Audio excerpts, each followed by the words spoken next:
sini menjelaskan tentang cara berzikir, cara menggunakan kalimat la ilaha illallah, mengikut Syekh Abdul Qadir Jailani, sebenarnya mengikut pada Rasulullah. Cuma mencari hadis tekstual yang menyebutkan cara berzikir begini begitu sampai hari ini belum ditemukan. Nah, yang begini-begini yang sering memancing pandangan soal bid'ah. Bid'ah, Rasulullah tidak pernah begitu. Wah. Saya mau bertanya, Rasulullah suci apa kotor? Jadi umat yang mengikuti Rasulullah yang suci apa yang kotor? Kita suci apa kotor? Jadi orang yang membiarkan kotoran hati bid'ah apa sunnah? Yang membersihkan bid'ah apa sunnah? Tuh kan udah terbalik lagi. Orang dengan mudah menyebut tarekat itu bid'ah, nggak ada dari Rasulnya. Please, saya katakan, please, bicaralah Anda semau Anda. Nanti ujung-ujungnya saya akan bertanya, Rasul suci apa enggak? Suci. Pengikut Rasul harus suci apa harus kotor? Ya harus suci. Apakah kita sudah suci sejak bayi? Enggak. Banyak kotoran dalam diri? Banyak. Bersihkan apa jangan? Membersihkan. Upaya membersihkan itu mengikuti Rasul apa bid'ah? Ya bisa disebut mengikuti sih.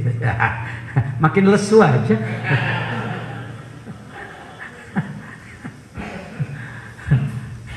Itu kadang-kadang maka kurikulum pitai saya suka dibuka-buka sebagai pimpinan pesantren, sebagai ketua umum majelis ulama, sebagai penasehat IJMI Jawa Barat. Kenapa sih suka disebut penasehat IJMI? Kaum intelektual sekarang banyak yang meremehkan tarekat tasawuf, merasa paling berpendidikan karena dia lama sekolah, ya, lama sekolah dan lain sebagainya. Nah, mana lebih tinggi antara Anda yang baru sebagai dosen dan orang yang sudah terpilih menjadi pengurus IJMI? Insya Allah dari satu sisi bisa jadi orang diposisikan menjadi pengurus IJMI karena dia cendekiawan yang lebih dikenal. Nah, yang menasehati orang IJMI siapa? Ya penasehatnya. Kenapa dianggap menjadi penasehatnya? Dianggap memiliki kemampuan lebih tinggi daripada pengurusnya. Saya ini penasehat IJMI. Lumayan. Poin lagi. Maka ketika ada kaum intelek yang panjang leher, IJMI bukan. Bukan Pak, oh belum terpilih ya. Saya baru penasehat. Supaya tidak sombong. Itu saya baru yakin yang disebutkan at-takabbur li mutakabbir sedekah. Sombong terhadap orang sombong jadi sedekah. Ya. Maksudnya menunjukkan kebesaran. Ini sekedar data aja. Ketika saya dilantik IJMI, kok banyak banget benderanya di gedung Asia Afrika yang bersejarah tentang kumpulnya negara-negara se-Asia Afrika dulu. Ini Pak Aher, gubernur kami belakang. Mati nih, mati. Nah, ini si Wa nih yang pakai batik sini. Saya menyebutnya salah satu metode zikir menggunakan la ilaha illallah, supaya jangan menganggap bahwa metode zikir hanya ini. Kalau kita di depan Ikhwan TKN, termasuk jalur Suryala yang menyebutkan inilah talqin zikir satu-satunya, nah, itu sudah melanggar tambaih, tidak menghargai pihak lain. Pak Jajan lebih begitu dong, kelihatan fanatiknya gitu, kegiatan apa itu, bahkan sampai kekultusannya kelihatan. Kalau tokoh dari Suryalaya bicaranya begitu, menganggap bahwa satu-satunya metode zikir adalah ini, nantinya bergeser kepada satu-satunya mursyid adalah Abah. Apa efeknya? Ketika menganggap satu-satunya mursyid adalah pengarsa Abah, ketika Abah tiada, satu-satunya kiai adalah saya nantinya. Saya udah tahu ujungnya, Pak. Udah keukur gitu-gituan itu. Nanti juga ujungnya gini, kelihatan. Kan pakai mantek, Pak. Sugro kubro natijah, sugro kubro natijah. Ya, minor mayor konklusi. Minimal dugaan yang terhitung. Dugaan yang terhitung mendekati kepastian. Buktinya hari ini demikian kita. Saya senyum aja, udah keukur. Tipe-tipe begini sih, nanti ujungnya. Jangan pernah kita seperti itu. Yang namanya ikhwan suryalaya pakai tambah. Jangan memeriksa murid, jangan menyalahkan ajaran orang lain. Apalagi jangan berubah walau disakiti orang, artinya salah-salahkan dan lain-lain. Wa kaifiyatuhu, caranya menurut jalur beliau ya, Qadiriyah Naqsyabandiyah dari jalur Syekh Khatib Sambas. Ayyab dari az-zakiru, orang yang berzikir menggunakan kalimat biqauli la min tahti surrah, ditarik dari bawah pusar. Wayamud, karena atap kepada yang tadi ya, wayamuddaha atau wayumiddaha, amadda yumiddu, dan memanjangkannya ucapan la hatta yantahiya, sampai selesai biha dengan la tadi ila dimaghi, di otak, firrosi, di kepala. Dia menembus dari pusar sampai ke ubun-ubun. La.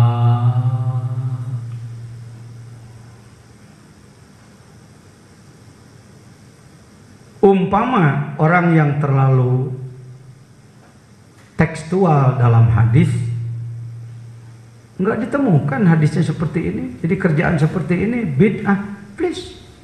Maka saya akan menyebutnya ijtihadi, adalah ijtihad. Kalau dalam Islam tidak dibuka ruang ijtihad, repot kita, Pak. Repot kita. Serba tekstual, serba saklek.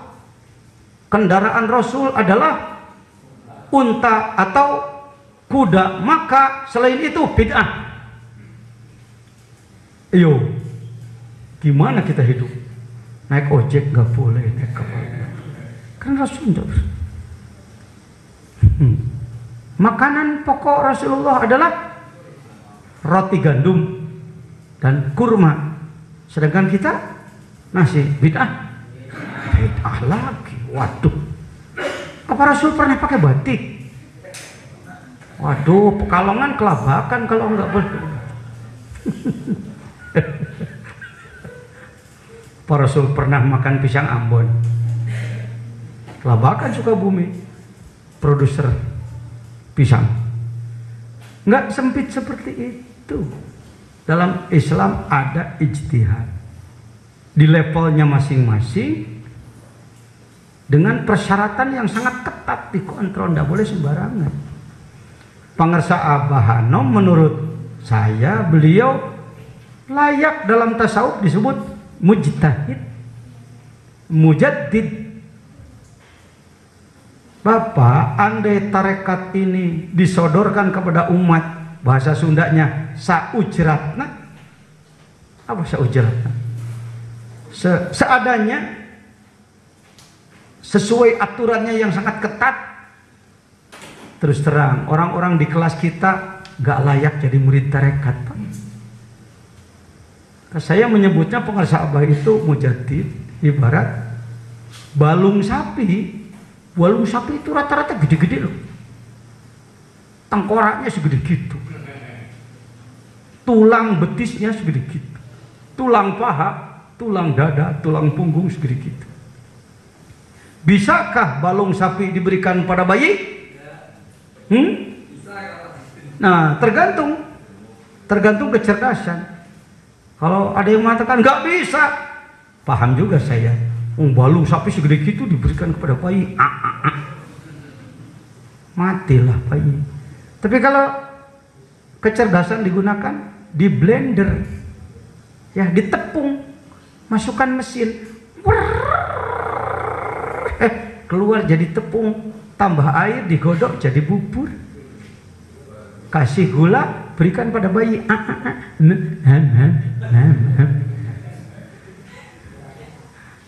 Tarekat Qadiriyah Naqsabandiyah yang kalau melihat kitab-kitabnya, Masya Allah, orang bisa takut kalau melihat persyaratannya. Di blender lah oleh beliau supaya orang awam pun, orang malas pun bisa mencicipi. Alhamdulillah. Nah, itulah salah satu yang disebut ijtihad. Kenapa saya ke situ? Karena menyampaikan kaifiat dzikir seperti ini oleh kawan-kawan kita yang terlalu tekstual di dalam hadis akan cepat dibuang. Beda, nggak ada dari Rasul. Maka saya panjangkan tadi, Rasul suci apa enggak? Suci. Wong beliau sudah suci sejak kecil. Buat apa cari kaifiah lagi? Sebutlah, tanpa mengamalkan zikir pun beliau sudah suci sejak awal. Ya, apalagi kalau beliau mengamalkan zikir. Berani nggak mengatakan bahwa Rasul malas zikir? Nggak berani. Zikir Rasul banyak apa sedikit? Anda kalau berani mengatakan zikir Rasul cuma sedikit, Anda melecehkan Rasul. Apa sih yang sebenarnya? Sebenarnya gua nggak mau. Sebenarnya orang nggak mau, malas, tapi nggak mau disebut salah. Rasul juga nggak pernah begitu. Pinternya belat-belit bicara. Indonesia ini pinter ngomong begitu. Baik, bila ditarik dari pusat ke ubun-ubun, ilaha diucapkan dengan lidah, seakan-akan tertulis di sebelah kanan, menembus dua latifah. Ini akan lancar memahami hal seperti ini kalau diawali dengan pemahaman kolbu yang benar, pemahaman ruh yang benar. Ketika orang menganggap bahwa kolbu adalah daging hati, apa gunanya zikir seperti ini? Karena kolbu dianggap daging hati, dan itu yang dipahami oleh 99,9% umat Islam di dunia, termasuk Asia Tenggara, Indonesia. Saya sering ngomong, kok ajen ngomong suka Asia, susah ngomongnya juga. Kan saya syuronya di Asia Tenggara, Himpunan Ulama Nusantara Asia Tenggara, saya syuronya. Di jalur kami lah. Kalau ada organisasi lain ya please lah, please. Tapi kami juga punya jalur untuk mengurus se-Asia Tenggara ini. Ilaha seperti itu. Lihat titik bidiknya. Kenapa di latifah khofa ini perlu disentuh, perlu digetarkan, karena disinilah gudang sifat-sifat baik. Baik budi pekerti, meninggalkan daripada selain Allah, meninggalkan segala sesuatu selain Allah maksudnya. Plus asih apalagi? Baikan terus ya, ini diambil dari Qatrul Ghuais yang kemarin saya tampilkan Arabnya. Kadang-kadang kita lagi-lagi oleh setan diplesetkan. Allah, lihat aja tulisannya juga Latin, paling karangan jejen itu. Makanya saya angkat lagi kemarin yang Arabnya. Lalu saya minta untuk membaca, ternyata kebanyakan nggak bisa lagi. Dikasih Latin menyalakan, dikasih Arabnya nggak bisa. Ya udahlah, terserah kamu sayang. ilaha illallah, menembus 7 latifah. Sebagian guru tarekat sangat ketat di dalam mengawal latifah-latifah, sehingga peningkatan zikir latifah betul-betul dikontrol oleh guru. Murid ABCD baru latifah 1, latifah qalb. EFG sudah latifah 2. Selanjutnya demikian. Kok Suryalaya nggak begitu sih? Tergantung kebijakan sang mursyid. Bahkan ada tarekat lain, maaf, menurut pemikiran beliau perlu jelas kepangkatan gitu seolah-olah. Maka yang namanya khotam itu adalah upacara peningkatan tingkat. Namanya juga khotam. Khotmu itu ujung. Jadi upacara peningkatan tingkat. Saya ketemu seorang mursyid dari tarekat Qadiriyah Naqsabandiyah Rifaiyah. Masih famili saya. Guru besar beliau. Beliau mengatakan, setiap haul di pesantren itu insya Allah sudah hampir 15 kali saya terus. Jadi termasuk langganan haul sih. Kenapa? Satu, nggak pernah minta imbalan. Yang kedua, walaupun nggak pernah jadi murid yang dihaulkan, saya bisa menduga. Yang dihaulkan adalah alim. Kok Pak Jajan kasyaf seperti itu? Ya masa disebut kiai sih kalau bukan alim gitu. Lalu abid, ahli ibadah, pasti loh. Kalau jadi kiai malas ibadah, siapa yang mau ikut? Lalu saya menyebutnya sufi, seorang ahli tasawuf. Mujahid, seorang pejuang. Mengangkat 4 poin itu saja, itu nggak selesai 2 jam. Maka saya di Jawa Barat nyaris jadi pelanggan haul pesantren-pesantren besar itu. Haulnya ya jajan. Nah, beliau waktu masih hidup kepada saya bicara, ajengan, kalau di Mama di sini belum pernah khotaman. Belum pernah khotaman. Kenapa Mama belum pernah? Ya siapa yang mau ditingkatkannya, mau ditingkatkan pangkatnya? Karena pemahaman beliau khotam itu peningkatan. Di Suryalaya, ikhwan yang baru nongol aja udah bisa ya latif.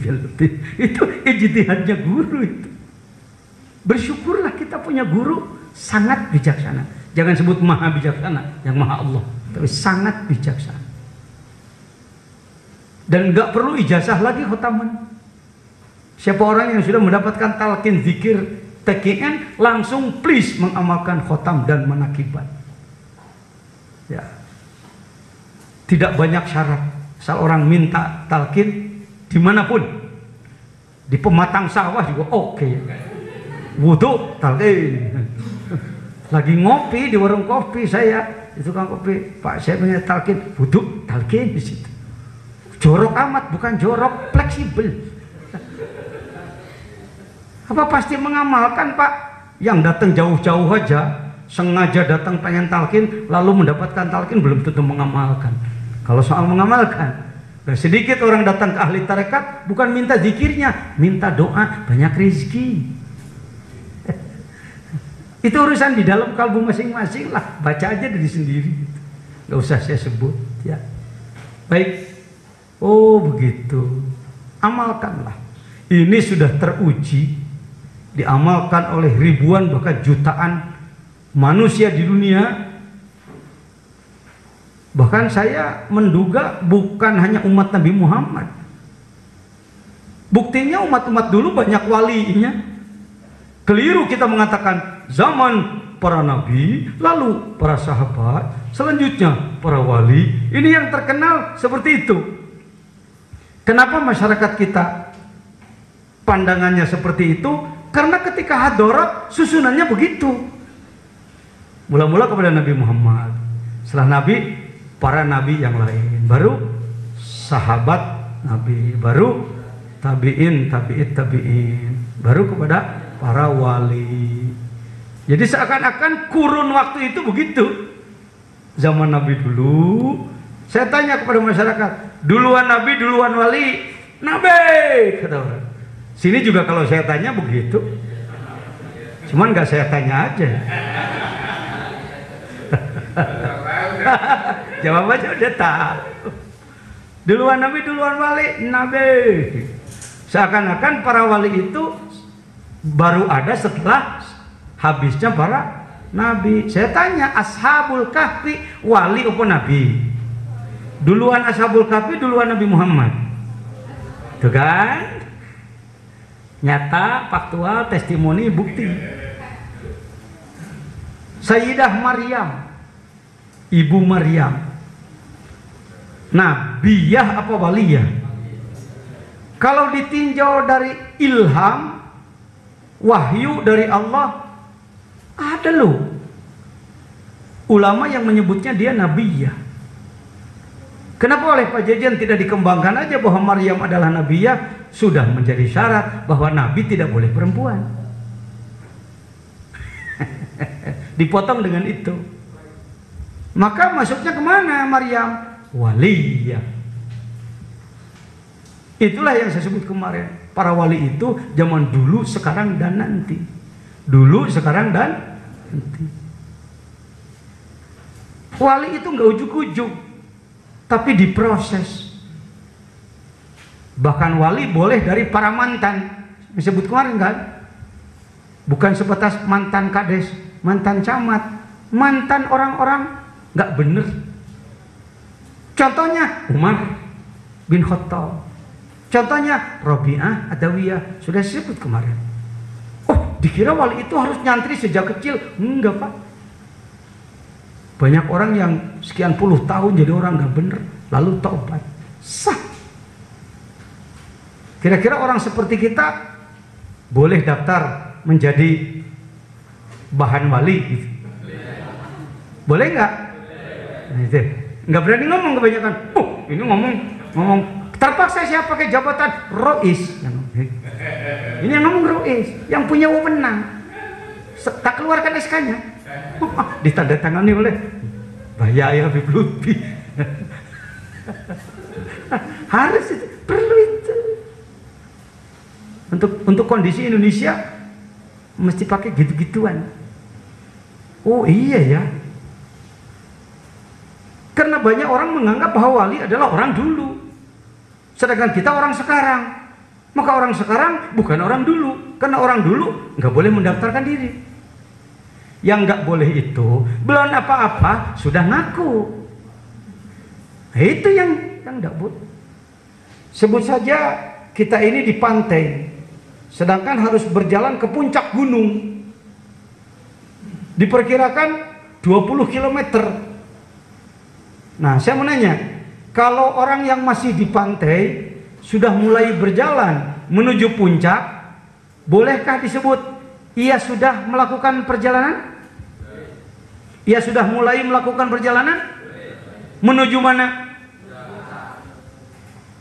Nggak salah kalau Anda mengatakan, sebenarnya saya sih puncaknya wusul, puncaknya takwa sempurna, puncaknya itu wilayah kewalian, tapi saya masih di sini banget gitu. Kapan kira-kira? Nggak tahu.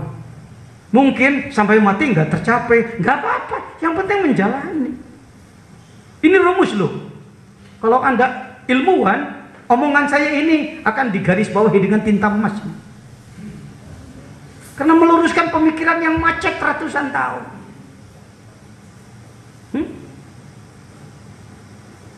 Mana mungkin kita siwa? Gak bisa. Cari gurunya, udah nggak ada gurunya. Cari kitabnya, nggak ada. Jadi ya udah kita mah gini aja. Sesat itu. Tapi tidak akan dibubarkan oleh majelis ulama, karena yang membubarkan juga masih begitu. Ini kalau Pak Jajan udah keluar NU-nya, gayanya selalu begitu. Rata-rata ulama NU paling pinter ngolah omongan begitu. Bahasim Musadi kalau ditanya, Hayai, waduh banyak orang salah paham kepada saya. Oke, Biasa ya Cecen, NU gudangnya salah paham. Maka Gus Dur mengatakan gitu aja repot. Itu supaya menenteramkan hati. Baik. Menembus ilah, nembus illallah. Jadi semua gudang sifat manusia diolah dengan la ilaha illallah. Sangat berbeda dengan la ilaha illallah yang tanpa metode. Bisa jadi kalau gemak suaranya, mungkin lebih hebat sang orator, sang pembicara, sang penceramah, kondang atau tangguh di tengah lapangan.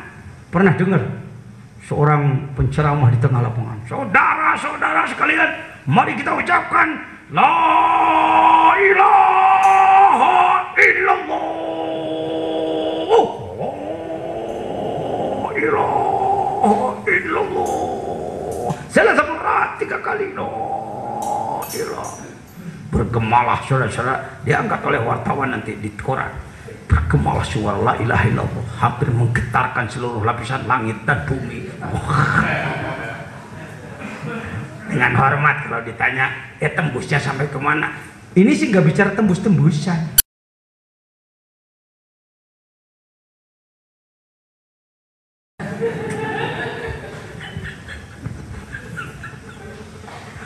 Kok Pak Jajang ngomong gitu nggak nyindir, wong saya pernah jadi tukang begitu.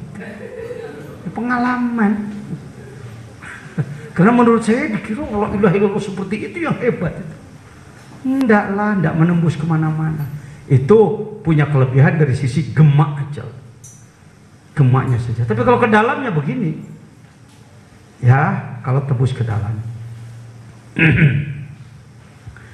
Wayab tadiu ba'daha bihamzati ilaha, dan dimulailah dengan hamzah ilaha minat dimag. Sebenarnya mengucapkan ilaha itu, ilaha ditariknya itu dari otak juga. Minat dimag bitakhoyul. Nah ini hati-hati kalimat takhoyul. Wah ini kok ada takhoyulnya di kiri itu? Nah, jangan dulu begitu. Takhoyul itu gambaran kira-kira.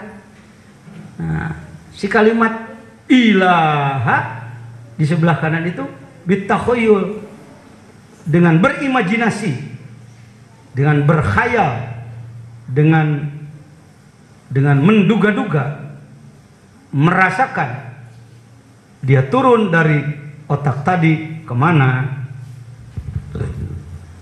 hatta yantahiya wa yanzilu biha hatta yantahiya ila katibihil aiman, menembus di wilayah pundak sebelah kanan.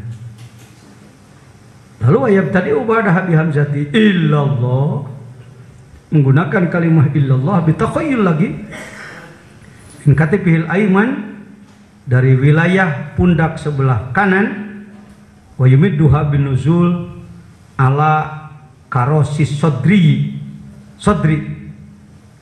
diturunkan melalui jalur dada hatta yantahiya ila qalbis sonubari, sampai kepada kolbu sonubari. Hati-hati, sudah saya jelaskan kemarin. Sonubar sebenarnya apa? Nama buah. Kok disebut kolbu sonubari? Kalau kolbu ditujukan kepada jantung menggunakan istilah kolbu karena dia taklib, bolak-balik, glak glak glak glak glak glak. Jadi kolbu itunya disebut kolbu. Ya, bukan kolbu dimensi abstraknya, bukan kolbu dimensi ketuhanannya, tetapi memang posisinya di posisi jantung. Majaz mursal, di atas meja ada apa ini? Ada gelas, gelas di atas meja, meja gelas bukan, gelas meja bukan. Itu majaz mursal. Orang yang matang mendalami sastra ilmu bayannya akan paham 35 alaqoh majaz mursal. Ya, ini namanya haliyah, ya. Ada mahalliyah dan lain-lain. Nah, kalau kolbu sanubari atau jantung disebut kolbu, itu majaz mursal. Mimbabi itlaqil mahal, yang disebutkan tempatnya, jantungnya, sedangkan yang dituju adalah latifah kolbunya, jadi majaz mursal. Wa yumiduha binuzul ala karasi sadri hatta yantahi ila qalbis sanubari fil janibil aisar, di lambung sebelah kiri, tahta idhamil jambi wa dilai, dan di bawah tulang-tulang rusuk sebelah kiri. Fayadribu, maka dipukulkan, dihunjamkan al jalalata lafaz illallah, Allahnya, bikuwatin nafasi al mahbusi, dengan kekuatan napas yang dihembuskan, ala suwaida'il qalbi, ke wilayah hitam-hitamnya jantung, hatta yata'assara bihararatihi. Bayangkan, sekali mengucapkan la ilaha illallahnya, bukan pengucapan ngejar jumlah, tapi satu kali itu saja sudah sangat berbobot. La mengolah 3 latifah, ilaha mengolah 2 latifah, illallah mengolah 2 latifah, dan lafaz jalalahnya diarahkan kepada jantung sehingga ia menghasilkan panas, hatta yata'assara bihararatihi jami'ul badani, ya, semua badan. Ketika jantung ditotok, dibidik, ditembak, dihunjam dengan lafaz Allah, illallah, itu menghasilkan hararah, menghasilkan unsur panas kepada seluruh badan. Dampaknya bihaitsu yahtariku jami'ul azzail fasidah, semua juz-juz yang rusak, semua yang rusak di sini bisa yang rusak secara fisik. Karena itu zikir juga dijadikan alternatif pengobatan. Sebenarnya ngomong alternatif bagi zikir itu budaya itu, karena seakan-akan yang paling layak menjadi sarana atau jadi alat kesehatan adalah medis, ya. Maka semacam doa-doa disebut alternatif. Negeriku, negeriku. Jadi kalau begitu Nabi Muhammad adalah ahli alternatif.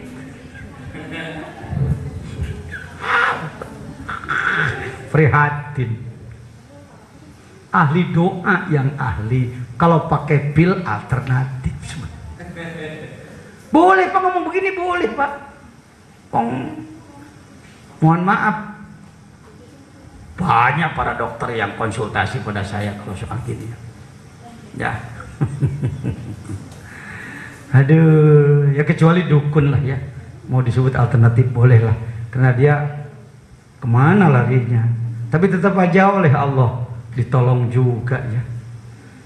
Baik, jami'ul badani bihaitsu yahtariku jami'ul ajzail fasidah, semua juz-juz yang rusak, sebutlah kandang-kandang setan lah bahasa mudahnya, ya. Darah-darah yang dihasilkan dari rezeki haram, ini pembersihan ke situ. Jangan menganggap bahwa darah yang mengalir di badan, berapa liter di badan? Katanya berapa liter? 6 liter ya? 8. Kalau 8 liter dijadikan tetesan, kira-kira jadi berapa juta tetes?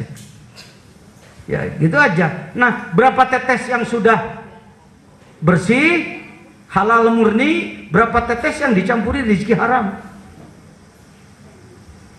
Rasulullah bersabda dalam hadisnya yang sahih, ada orang yang berkelana melakukan pendekatan kepada Allah, tetapi ya ta'amnya haram, malbasnya, pakaiannya haram.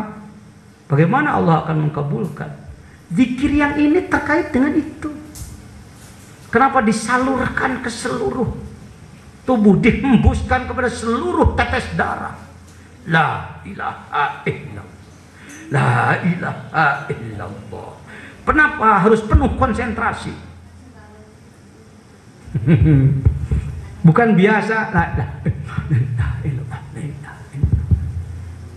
Bahkan yang saya peragakan kemarin kakek-kakek itu, la ilaha illallah, la ilaha illallah, sambil matanya nengok apa? Cecak ngambil apa? Nyamong, la ilaha illallah. Bagus apa jelek? Tetap hargai, bagus daripada enggak. Tetapi soal bobot, ya mohon maaf ya kepada kakek-kakek, bobotnya mungkin berbeda dengan yang memakai metode.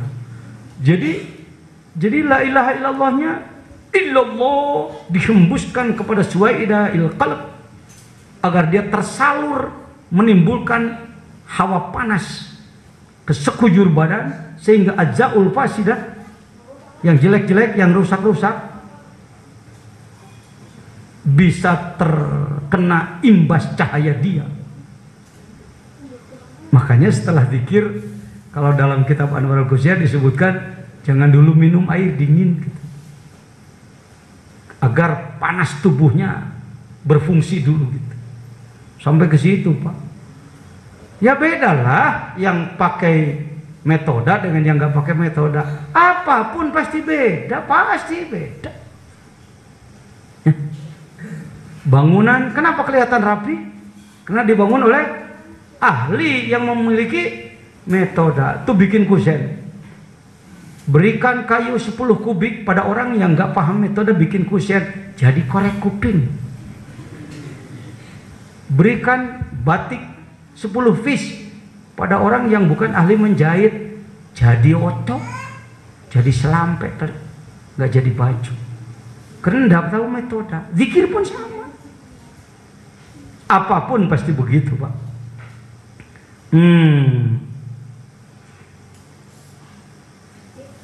Wa yatanawwaru ma fil badan tuh, dan bermunculanlah cahaya pada setiap tetes darah, daging, tulang, otot, urat, seluruh memiliki cahaya. Bukan cahaya terang kayak lampu, bukan.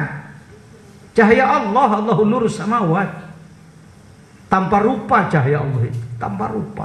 Malam itu pun cahaya Allah. Oh nggak ada, ini gelap aja. Ini kan lagi ngaji daleman ya. Jangan disamakan dengan ilmu biasa. Minal azza'i solehah, dari jujud yang soleh, binuril jalalah tuh kan, dengan cahaya lafaz Allah, fayahitu ala mahallil lataifi kulliha, maka ia menembus, mencakup kepada semua tempat-tempat latifah yang 7.